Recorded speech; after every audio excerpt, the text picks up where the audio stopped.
Like, had me worried. You were out way too long. Even considered giving you some white honey. Kinda hard to do with hooves, though. The hell? The fuck? I must complete my bust. 2 novels, finish my blueprints, begin my begin. Hey, Jeremy, must you always talk in rhyme? If I spoke prose, you'd all find out I don't know what I talk about. Hello everyone! I hope I'm speaking loud enough because I've been having some weird issues with my microphone, which is technically my Xbox Live microphone, the one that they give you in the box, so I hope this works out in post. I was planning on doing a video on tone, which is a weird thing to do a video on, which is why I sort of never got around to it, because it was sort of about games jumping around in tone and I guess a segue into movies that also do that, where they're not quite sure what they want to be. And I know that everyone wants to sort of have their cake and eat it too. And when I watched the trailer for Destiny 2, along with all the problems that Destiny 1 has, it's like they want it to be that mix of like serious Halo canon and the fate of the galaxy and na. But there's also a lot of goofy fun nonsense, but like Destiny has 0 of the character building in those games and like 0 of the lore work and none of the source material to draw upon. And tone is something that, like, if you're really gonna try to go for it, you better be fucking sure you nail it. 'Cause it's hard. Obviously if you're a horror movie or a horror game and you're just going to stick to that, great, sure. But the games I like are able to sort of be flexible, and they're able to do a lot of different things where they can sometimes undercut serious moments with jokes, or they're able to sort of have bittersweet moments, like the ones that play around in how the mood is in certain moments, or how, like a game like Papers, Please, which is about very serious subject matter, but it's able to sort of like add levity to certain situations, or allows the player through the mechanics to like really sort of choose what you make of that game. Either you find it to be absolutely hysterical, or you find it to be just the most depressing thing ever. And then, out of nowhere, I got hit with maybe the best gift for this weird, shabbily, just not put together idea about a video on tone. I got this amazing idea, which is to just simply talk about the DLC that I just finished. I'm playing The Witcher 3. I've been playing it for months. I'm still not done with it. And I fell in love, and I'm super into Gwent, but that's another video. I beat the main campaign, or basically everything you can do in that main game, and now I'm on to the second DLC, because I just finished the first DLC, Hearts of Stone. And I was blown away by Hearts of Stone in a way that I didn't think I was going to be, because I was like looking up reviews and what people thought of it, and people were like, yeah, this is really good, it's story focused, which is fine to be based in that, but it doesn't really introduce like any new areas or a whole lot of new stuff, which is what the second DLC did. So I was anticipating the second DLC was like where I really wanted to sort of like just get through the first one, get to the second one, new area, new enemies, all sorts of new cool stuff, changes to the menus and UI and how you built your character. And so far it is the complete opposite, where I was floored by Hearts of Stone. I mean, just absolutely enthralled, and it was like I never wanted that to stop. And then when I got to the second DLC, Blood and Wine, it was like, oh, all this new stuff is cool, I guess I'll just walk around and just play Gwent. I don't really care. Hearts of Stone is not an example of like video games doing storytelling in a way that is impossible to do by other mediums, but it is just like maybe just the not the pinnacle, I don't want to go hyperbolic, but it is among the pinnacle of like examples of like, holy fucking shit, if you can actually do writing this well in a game, then people will take this shit seriously in a way that they don't, or in a way that they don't have to write articles about like how you don't need to have storytelling in games, or games are better. Shut the fuck up. I don't want to hear that crap, okay? If you can execute on a really good plan, like Hearts of Stone, if you can pull off the sort of like 10 to 12 epic movie sort of, it feels like this very tight narrative, even though it's a big, long DLC.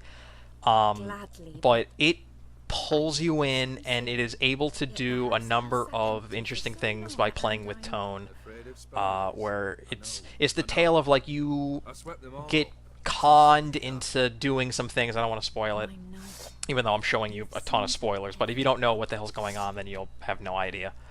You get conned into some big fantasy tropey thing, and then immediately it really starts to like play with your expectations of like where you're going and what's going on and who are the players and what you're being led to do. And eventually it basically gets to this. There is a guy named Olgierd who sells his soul to the devil. I'm gonna just make a long story short and paraphrase. This is not actually true, but this is sort of just what the gist of it is. And his heart becomes stone. He cannot feel emotions, but he gets to live forever, so you can't kill him. And there's a lot of trickery going on in making these Faustian deals where when you ask for things literally, things happen figuratively, and you sort of get duped. And so I'm playing this game, and even though on the surface level there's a lot of wacky nonsense going on, the fact that this expansion has Geralt of Rivia, obviously the main character, who's very well defined at this point. There's been 3 games of this guy, so you have a very good sense of who he is and who he is to you as the player, picking dialogue choices and stuff. But the new characters of, well, it's not new, but Shani is essentially like new to most people. She was in other games and books, I think. So like Shani and Olgierd and his immediate family and his wife Iris and the character Ogrim, they're so well defined and nuanced, and even though at times they can be very serious and at times their stories are very melodramatic, they're still able to make light of things. And there's a number of different major sort of, not set pieces, but major missions, major quests. One is like an Ocean's 11 like heist thriller, and one is like a rom-com where like you're possessed by a ghost and you're like doing these wacky things at a wedding, and none of it feels out of place. None of it feels like it belongs from another game. Like Hearts of Stone is able to like legitimately like get you so pulled into the story, and it explains everything so well, and it doesn't matter like that your Geralt is a grizzled asshole or anything. Like it just is able to undercut that stuff so well. And I guess like if you were to look at it on paper, the tone would be very off from quest to quest, but playing through all of it, like the way it's paced, and it just works. And the thing that really got me is just how emotional the ending is, in a way that I never thought it would ever be, because I'm doing these fucking crazy things for these people, and I think for most of it, I just sort of took it for granted. And then when you really start to think about it, I think this all sort of happens at the end, when you start to get the whole picture, and you like look back on like what you were doing and how you were doing it and the decisions you made, it just immediately hits you. You're like, oh my god, like if I had known context-wise what the fuck was actually going on this whole time, like it resonates in a way that I really want to get into more.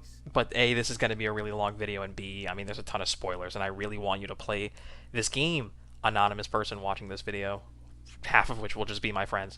But there's a major quest towards the end, and it is just the most fucking beautiful, poetic, sad stuff I've ever seen a game do. And it revolves around the fact that Olgierd having his heart turned to stone means he can't really feel emotions, which to him is like, oh great, I'll live forever, I'll be with my wife, it'll be amazing. And you just see the sort of wacky, ridiculous fantasy trope of that and like how it actually plays out, and your heart breaks. And it's just so painful to go through this quest where you're walking through the scenes. I think it's called Scenes of a Marriage, or Scenes from a Marriage, and you're just like walking through like the events of their lives, and you just soak in the memories that these people had to go through and the ramifications of their actions. And it is just, I guess on the nose would be like, yeah, there's a part where you fight like a shadowy dark ghost, which is like Iris's fear of her husband and what the monster he's become and stuff. Like, but it doesn't like bring that so much to the attention. Like, it doesn't like hit its nose and go, hey, it's on the nose, it's on the nose. You're just swept up in it. Like, it hooks you with the characters, and it's able to make you at least give a little bit of a shit if you don't care about story. But for me, I gave a lot of shit. And so I was totally hook, line, and sinker for it, because there's a certain amount of I guess you just have to sort of buy into the fairy tale nature of it all. But if you're able to sort of get over that and not get... I feel like the issues with other games and that how they fuck up tone is that things can sort of go... You just sort of snap at it and you're like, oh, wait a second, this is fucking stupid. Like, I was totally with you until you did that thing, that ridiculous... But The Witcher, everything is so clever and everything is so funny and everything is so effective, you never sort of get snapped out of it. You never sort of realize that it's able to pull off a heist thriller and a rom-com. It just all feels a part of the same narrative. It all feels connected, and that's how it's able to sort of go high and low and go super, super surreal or extremely funny or extremely dark. And... God, I know I'm just showing raw footage, and you can probably maybe hear it in the background and read the subtitles, but the stuff with Iris, it hit home, and not as a redheaded male who dates very good-looking gothy brunettes. That aside, being something that I connected to from my real life, it was just one of those DLCs where it took me by surprise in a way I really was not expecting, because like there's like a talking cat and dog, and there's like demons and stuff, but again, on paper that might seem silly, and in practice, the way it's executed, it just fucking works. It just does. And a lot of games do not have the best execution, because obviously they're focusing on other things. You know, admittedly, like they're working on servers and making sure the gameplay is tight and things are balanced, and making sure the game doesn't just collapse under the frame rate. And there's so many other things going on that most games tend to make sure that the gameplay comes first, which is the most important, which I understand. But it is mind-blowing to me that this fucking random studio in the middle of Europe was able to make everything good, and also happen to just build upon their storytelling. And I just can't fathom anyone being able to just like do that so quickly. I mean, Valve they take their sweet ass time, but they're able to get there, and they make it seem so fucking easy. CD Projekt Red.